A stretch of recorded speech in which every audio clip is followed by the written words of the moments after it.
Дами и господа, този поздрав е за Стефан от село Полянци и неговите три момчета, трите лъва – Пламен, Ивайло и Сашо. И за най-мощното БМВ – черния кошмар. Е 90!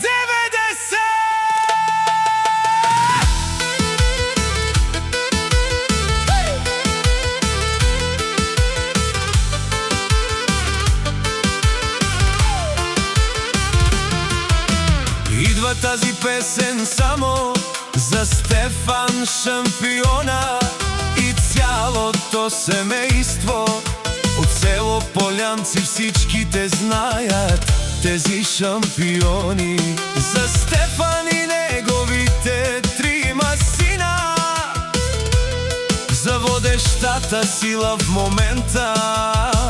Айде машини, вали гърми на Стефан и тримата братя.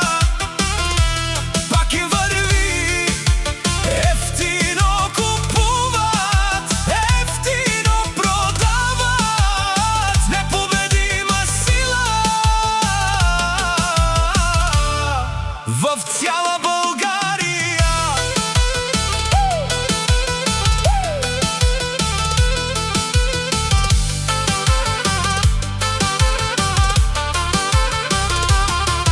И за Иво боксьора, машината за убиване.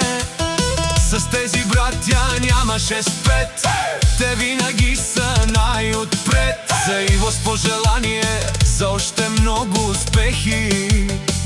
За Пламен и Сашо гръб до гръб завинаги.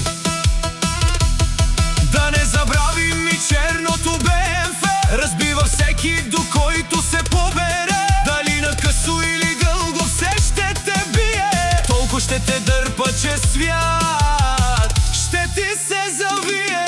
Вали гърми на Стефан и тримата братя. Пак им върви, ефтино купуват, ефтино продават. Непобедима сила в цяла България.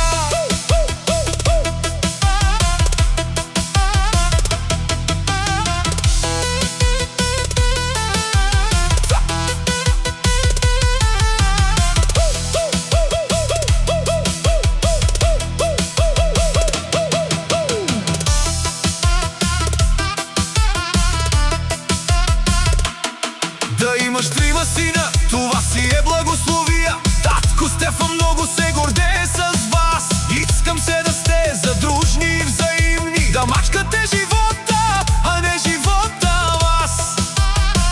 Да постигате мечтите си, да вървите само напред и да трошите всеки